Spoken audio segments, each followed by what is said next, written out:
Headlines చూద్దాం. కోమటిరెడ్డికి గిలిగింతలు పెడుతున్న BRS social media. Friend ఇంట్లో పోలీస్ అధికారి చోరీ.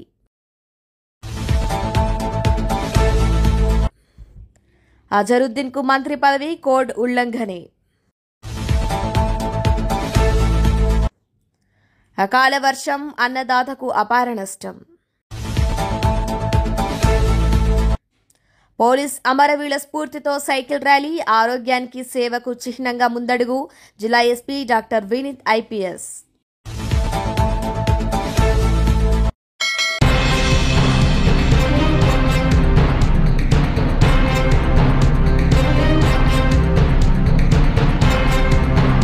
రామగుండం ఎరువుల కర్మాగారంలో పనిచేస్తున్న కాంట్రాక్ట్ కార్మికులకు సమాన పనికి సమాన వేతనం చెల్లించాలని వారు యాజమాన్యాన్ని కోరారు. పెద్దపల్లి జిల్లా రామగుండం ఎరువుల కర్మాగారం ముందు కాంట్రాక్ట్ కార్మికులతో పాటు కార్మిక సంఘం నాయకులు నిరసన వ్యక్తం చేశారు. దేశానికి అన్నం పెట్టే రైతుకు ఎరువును అందించే కార్మికుడు చాలీచాలని వేతనాలతో కంటతడి పెడుతున్నాడని సంఘం నాయకులు నరేష్ ఆవేదన వ్యక్తం చేశారు. కార్మికుని శ్రమతో లాభాలను ఆర్జిస్తున్న యాజమాన్యం వారి శ్రమను దోపిడీ చేస్తుందని ఆయన ఆగ్రహం వ్యక్తం చేశారు. స్కిల్డ్, సెమీ స్కిల్డ్ వ్యత్యాసం లేకుండా కార్మికుల కష్టాన్ని కంపెనీ కాజేస్తోందని కాంట్రాక్ట్ కార్మికులు ఆరోపించారు. పనికి తగిన జీతాలు లేక కార్మికులు ఇబ్బంది పడుతున్నారని, రైతులకు అన్నం పెట్టే కార్మికుడిని కాపాడుకోవాలన్నారు. వృత్తి నైపుణ్యాన్ని బట్టి శ్రమకు తగ్గ ఫలితాన్ని ఇవ్వాలని వారు యాజమాన్యానికి సూచించారు. న్యాయంగా దక్కాల్సిన హక్కులను యాజమాన్యం కాంట్రాక్ట్ కార్మికులకు కల్పించాలన్నారు. ఇప్పటికైనా ఆర్ఎఫ్సిఎల్ యాజమాన్యం ఒప్పంద కార్మికుల శ్రమను గుర్తించి మెరుగైన వేతన ఒప్పందంతో పాటు బోనస్ చెల్లించాలని కాంట్రాక్ట్ కార్మికులు, కార్మిక సంఘాల నాయకులు డిమాండ్ చేశారు. ఆర్ఎఫ్సిఎల్ ఎరువుల కర్మాగారంలోని కార్మికులందరూ ఇవాళ దేశానికి అన్నం పెట్టే రైతాంగానికి యూరియా ఇచ్చి ఇవాళ ఉన్నత స్థాయి అయినటువంటి ఒక మార్గంలో వాళ్ళ ఆలోచన ఉన్నా గానీ వాళ్ళ జీవితాలు మాత్రం చాలా దుర్భరమైనటువంటి పరిస్థితులలో ఉన్నాయి. వాళ్ళకి బువ్వ లేకపోయినా షట్ డౌన్ లా 3 నెలలు షట్ డౌన్ లా ఎటువంటి ఓటీ లేకపోయినా ఎటువంటి అలవెన్స్ మంచిది లేకపోయినా గానీ ప్రొడక్షన్ లో పట్టుకురావాలి ఫస్ట్ అన్న చిత్తశుద్ధితో పనిచేసి వాళ్ళ ప్రొడక్షన్ లో పట్టుకొచ్చారు షట్ డౌన్ నుంచి. ఇప్పుడు అదే ఆర్ఎఫ్సిఎల్ కార్మికులు అన్నం పెట్టినటువంటి ఆర్ఎఫ్సిఎల్ కార్మికులే ఇవాళ అన్నం గురించి ఇవాళ బువ్వ గురించి రోడ్డు మీదకి వచ్చినటువంటి పరిస్థితి ఏర్పడ్డది. ఆర్ఎఫ్సిఎల్ యాజమాన్యము ఒక్కసారి వాళ్ళ మానవత్వ కోణంతో ఆలోచన చేసి న్యాయపరమైనటువంటి చట్టపరమైనటువంటి హక్కులు మాత్రమే, ఇవి గొంతెమ్మ కోరికలు కాదు. పక్కపొంటి ఎన్టీపీసీలో ఉన్నాయి, సింగరంలో ఇస్తా ఉన్నారు. అలవెన్స్లు గాని, బోనస్లు గాని, పిహెచ్డీలు గాని నామమాత్రమైనటువంటి ఈ చట్టాలు, నామమాత్రమైన కోరికలు, గొంతెమ్మ కోరికలు కాకుండా ఇవన్నీ కూడా చట్టబద్దమైనటువంటి దాన్ని పరిష్కరించాలని చెప్పి ఆర్ఎఫ్సిఎల్ యాజమాన్యాన్ని మేము రిక్వెస్ట్ చేస్తా ఉన్నాం, అప్పీల్ చేస్తా ఉన్నాం. ముఖ్యంగా ఈ ప్రాంతం నుంచి ప్రాతినిధ్యం వహిస్తున్నటువంటి అధికారులందరికీ, లీడర్లందరికీ, వాళ్ళందరికీ పేరు పేరున చేతులు జోడించి నమస్కారం తెలియజేస్తా ఉన్నాం. వీళ్ళందరికీ పట్టేడు బువ్వ పెట్టమని చెప్పి మీ అందరినీ మేము కోరుతా ఉన్నాం. పోలీసు యంత్రాంగాన్ని గాని, ఉన్నత స్థాయి యంత్రాంగం గాని, కలెక్టర్ గారిని గాని వాళ్ళందరూ కూడా మెర్సీ అప్పీల్ చేస్తా ఉన్నాం విత్ ఫోల్డెడ్ హ్యాండ్స్. వీళ్ళందరూ కూడా ఆకలి దప్పులతోటి, ఇవాళ కడుపు మంటలతోటి ఇలా బాధపడుతూ, ఇలా ఒక్కొక్కరేమో తిండికేమో వాళ్ళు పర్మనెంట్ వర్కర్స్ వాళ్ళ మీద, ఆఫీసర్స్ వర్కర్ మీద మాకు ఎటువంటి వ్యతిరేకత లేదు. కంపెనీ లాభాలు లేనప్పుడు లక్షల రూపాయలు వాళ్ళ అకౌంట్ లో వేసుకున్నారు కదా, సైన్ పవర్ తోటి బోనస్ల పేరు మీద వేల రూపాయల విలువైనటువంటి గిఫ్ట్ హ్యాంపర్స్ వాడుకున్నారు కదా, పెద్ద పెద్ద స్వీట్ బాక్సులు వాళ్ళు తిన్నారు కదా. మేము ఏ రోజన్నా మీరు తిన్నారు కానీ మాకు ఇయ్యలేదన్నావా? మాకు కూడా కడుపు ఉంటుందయ్యా, మాకు కూడా భార్య పిల్లలు ఉన్నారు. మేము ఇంటికి పోతే మాకు పొయ్యి కిందికి పొయ్యి మీదకి ఏం లేనటువంటి సందర్భం ఉన్నది. కాబట్టి మానవత్వ దృక్పథంతో ఆలోచన చేసి మా అందరికీ న్యాయపరమైనటువంటి మేము కష్టపడ్డటువంటి జీతం పైసలే ఇవ్వాలని చెప్పి మీ అందరికీ కూడా మీడియా ముఖంగా మరి ఒకసారి మెరిసి అప్పీల్ చేస్తా ఉన్నాం, నమస్కారం తెలియజేస్తా ఉన్నాం. మెజర్మెంట్ నమస్కారం. చిన్న రిక్వెస్ట్, మేము కష్టపడ్డ దానికోసమే, మేము ఫలితం కోసమే అడుగుతున్నాం కానీ చెయ్యని కష్టం అయితే మేము అడగట్లేము. ఇది మమ్మల్ని చూసుకుంటేనే మీకు కూడా ఫ్యాక్టరీ మంచిగా నడుస్తుంది, ఈ రైతులు బాగుంటారు, అందరు బాగుంటారు. దీనివల్ల మాకు కూడా ఉపాధి కలుస్తుంది, మాకు కూడా ఒక కుటుంబం బతుకుతుందంటే మీ మీదనే ఈ ఫ్యాక్టరీ ఉన్నదంటే ఒక కుటుంబం ఆధారపడి ఉన్నదని మీకు కూడా మెజర్మెంట్ ఆలోచించుకోవాలి. ఇలా వేరే కుట్ర కులాతల్లో ఏమూ లేవు. ఇలా సపోర్ట్ చేయడానికి మా కుటుంబాలు అన్ని ఇట్లా రోడ్డు మీద పడుతున్నాయని ఒక నరేష్ అన్న నేనున్నా అని వచ్చిండు. అన్నకు ఫస్ట్ నమస్కారము. ఈ మెజర్మెంట్ దీని గురించి ఆలోచించి మాకు ఒక నిర్ణయం తీసుకొని మేము సార్లు వాళ్ళు చెప్పింది మేము చేస్తున్నాం. కానీ మా ఇంటి కుటుంబాలు, మా భవిష్యత్తు, నేను 12,000 13,000 వస్తే ఒక కుటుంబం ఒక నెలకు ఏమొస్తే కిరాయి, పిల్లల చదువులు, బట్టలు ఇవన్నీ వెళ్ళాలంటే ఒక కుటుంబం బతకలేకపోతుంది. ఆత్మహత్యలు చేసుకుంటున్నారు రైతులు చేసుకున్నట్టు ఇప్పుడు నెలకు 12,000 జీతం చేసుకొని బతికి చచ్చిపోతున్నారు. అట్లా మేమేం అనట్లేము.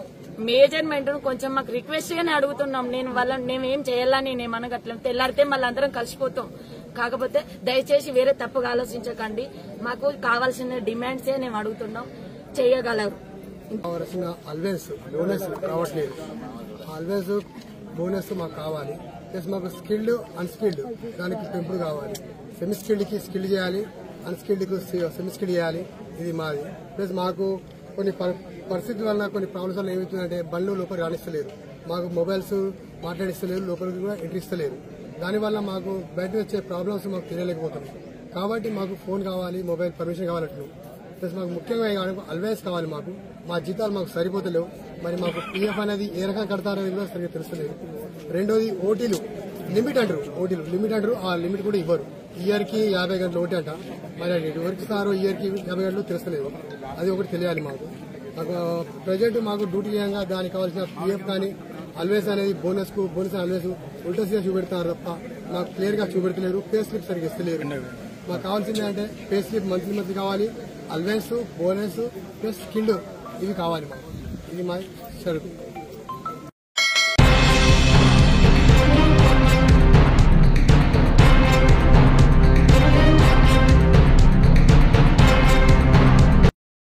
అజహరుద్దీన్ కు కాంగ్రెస్ పార్టీ మంత్రి పదవి ఇస్తోందని శుక్రవారం ప్రమాణ స్వీకారానికి ముహూర్తం ఖరారు అయిందని తెలియగానే బీఆర్ఎస్ పార్టీ ఇతర కాంగ్రెస్ నేతల్ని రేసులోకి తీసుకొస్తోంది.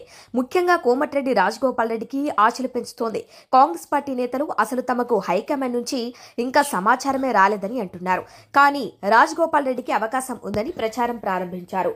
కోమటిరెడ్డి రాజగోపాల్ రెడ్డి మంత్రి పదవి ఇవ్వలేదని చేసిన రచ్చ తర్వాత ఆయనకు నిజంగా ఇవ్వాలనుకున్నా ఇవ్వరు. ఇస్తే బెదిరింపులకు లొంగిపోయారని అనుకుంటారు. అలాంటి సంకేతాలు పంపితే మరో 10 మంది అదే బెదిరింపులతో బయటకొస్తాయి. ఇక సామాజిక వర్గాల కోణం, జిల్లాల ప్రాతినిధ్యం ప్రకారం చూసినా ఆయనకు అవకాశమే రాదు. అయినా ఆయన్ను రెచ్చగొట్టేందుకు చాలా ప్రయత్నాలు చేస్తుంది బీఆర్ఎస్ అనుకూల మీడియా, సోషల్ మీడియా. కోమటిరెడ్డికి మంత్రి పదవి ఇస్తే అది రేవంత్ రెడ్డికే అవమానమవుతుంది. కొద్ది రోజులుగా ఆయన సీఎం రేవంత్ రెడ్డిపై ఆరోపణలు చేస్తున్నారు, నేరుగా కామెంట్లు చేస్తున్నారు. అలాంటి వ్యక్తికి కేబినెట్ లోకి తీసుకోవాలని హైకమాండ్ ఆదేశించడం కష్టం. ఆదేశించినా రేవంత్ తీసుకోవటానికి సందేహిస్తారు. ఏ విధంగా చూసినా రాజగోపాల్ రెడ్డికి ఛాన్స్ ఉండదు. అంతగా రెడ్డి నేతకు ఇవ్వాలనుకుంటే బోగం సుదర్శన్ రెడ్డికి అవకాశం కల్పిస్తారు.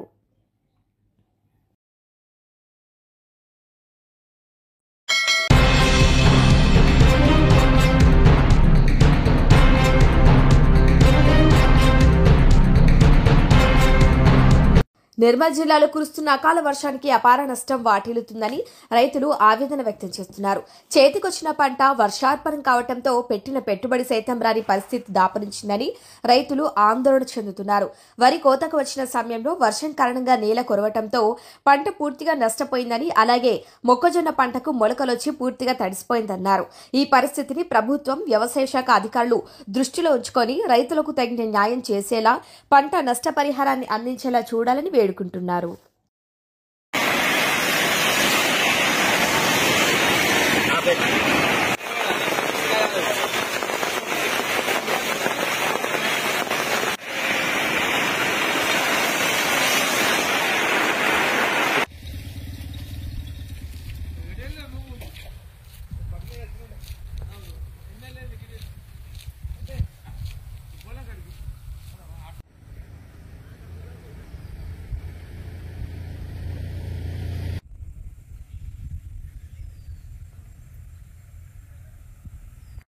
మామిడ మండల్ పోతారం గ్రామం నుంచి రైతులు మాట్లాడడం జరుగుతుంది. ఈ వర్షాల వల్ల చాలా ఇబ్బందులకు గురవుతున్నాము. మొన్న మక్క పంట అట్లా నష్టపోయినాము. అనుకోకుండా రావడం వల్ల వర్షాలు ఇప్పుడు వరి చేతకు వచ్చింది. ఈ హరిధాన్యం కూడా నాని వరదల అంగడం జరుగుతుంది. ఈ వరిధాన్యం కూడా ఖరాబ్ అవుతుంది. అట్లా మక్క పంట నష్టపోయినాం. ఇప్పుడు హరిధాన్యం కూడా నష్టపోవడం జరుగుతుంది. ఇలాగైనా ప్రభుత్వం వాళ్ళని ఆదుకోవాలని విన్నపం చేస్తున్నాం రైతులం.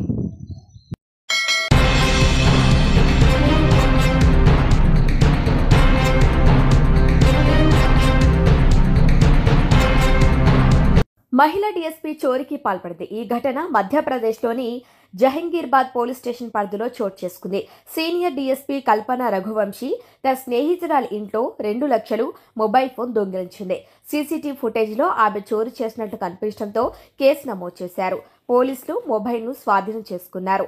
ఇక 2 లక్షల రూపాయలు ఇంకా లభ్యం కాలేదు. నిందితురాలు పరారీలో ఉన్నారు.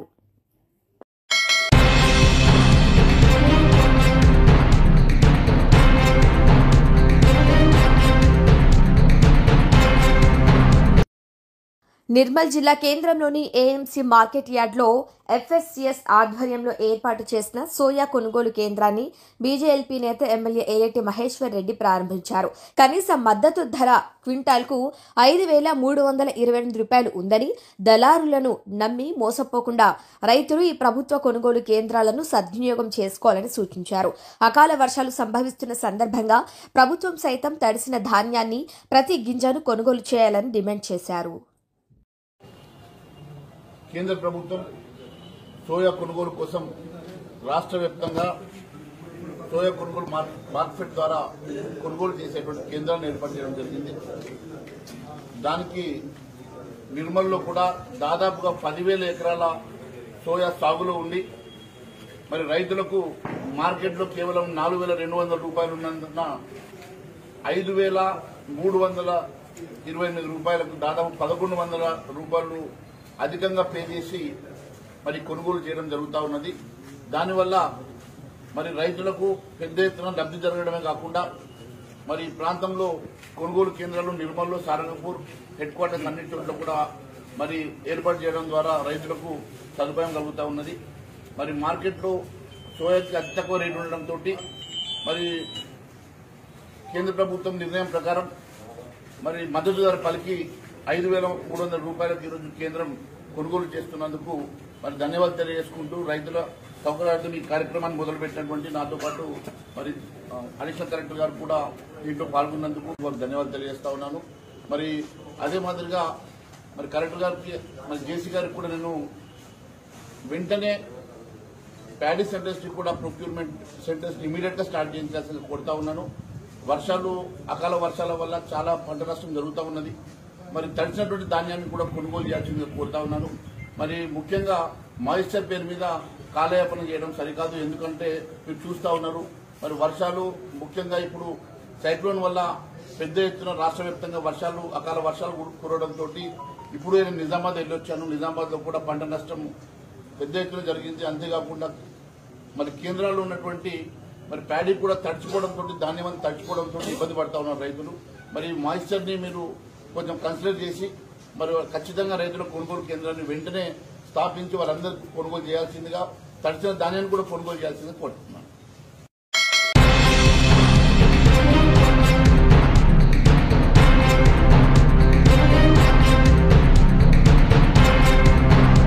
హుజురాబాద్ పట్టణంలో పోలీస్ అమరవీరుల వారోత్సవాల్లో భాగంగా స్థానిక క్లబ్లో రక్తదాన శిబిరం ఏర్పాటు చేశారు పోలీసులు.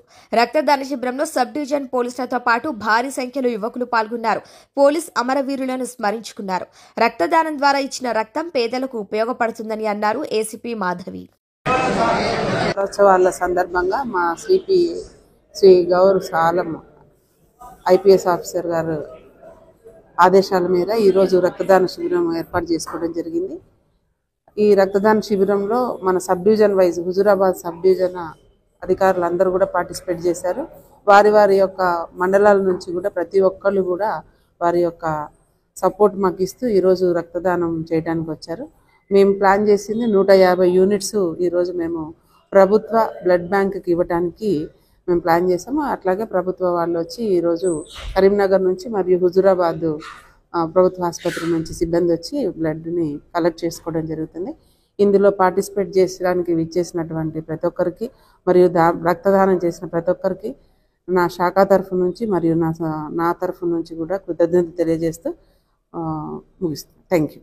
సో మనిషి ప్రాణానికి ఫస్ట్ మనకు కావాల్సింది రక్తం.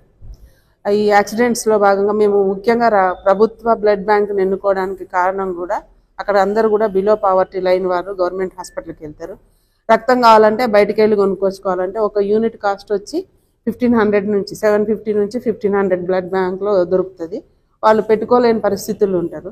మెయిన్ ఈ రోజుల్లో యాక్సిడెంట్స్లో ఇమీడియట్గా తర్వాత ఉమెన్ డెలివరీస్ అప్పుడు బ్లడ్ ఎక్కించాల్సిన పరిస్థితి ఉంటాయి. వాళ్ళందరికీ మా యొక్క సహకారం ఉండాలి, మనందరి సహకారం ఉండాలని భావించి ప్రభుత్వ బ్లడ్ బ్యాంక్కి మేము ఇవ్వడం జరుగుతుంది. Thank you.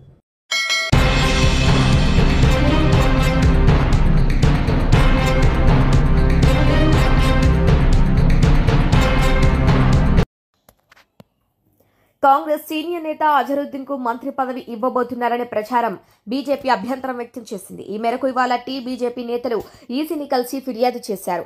జూబ్లీహిల్స్ ఉప ఎన్నికకు సంబంధించి ఎన్నికల కోడ్ అమల్లో ఉన్న సమయంలో అజరుద్దీన్ కు మంత్రి పదవి ఇవ్వటం కోడ్ ఉల్లంఘన కిందికి వస్తుందని బీజేపీ నేతలు పాయల్ శంకర్, మర్రి శశిధర్ రెడ్డి స్పష్టం చేశారు. ఉప ఎన్నిక పోలింగ్ ముగిసే వరకు అజరుద్దీన్ కు మంత్రి పదవిని వాయిదా వేయాలని కోరారు.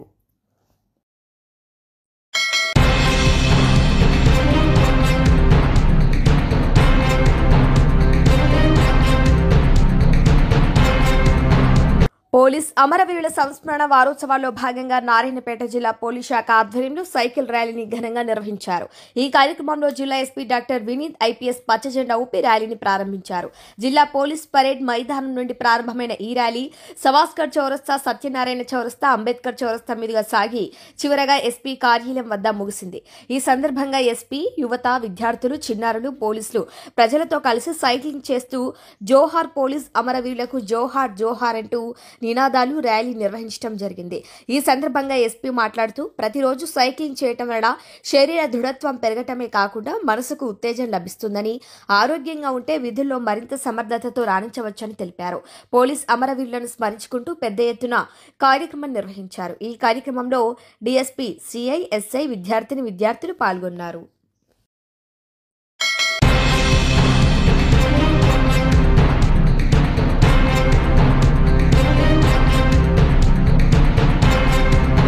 బులెటిన్ ముగించే ముందు హెడ్లైన్స్ మరొకసారి.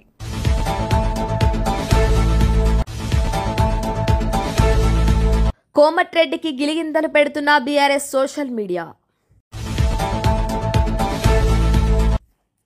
ఫ్రెండ్ ఇంట్లో పోలీస్ అధికారి చోరీ.